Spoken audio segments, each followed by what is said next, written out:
Poštovane i poštovani, zadovoljstvo mi je pozvati vas na konferenciju o budućnosti logistike i prometne infrastrukture u Hrvatskoj i široj regiji.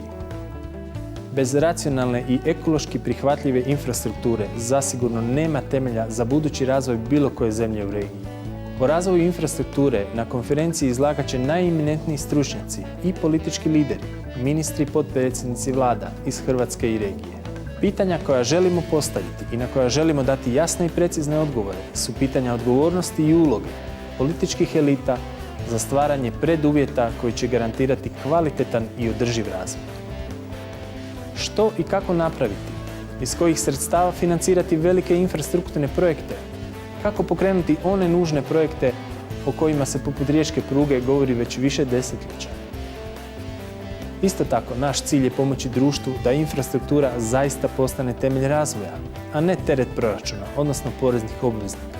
Stoga ćete imati prilike čuti mišljenja i iskustva o uspješnim infrastrukturnim projektima iz šire regije i Europske unije.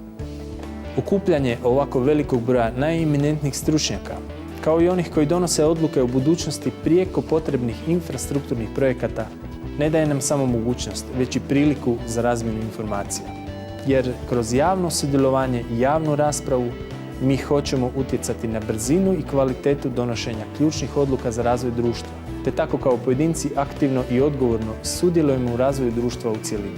Priključite se našoj inicijativi.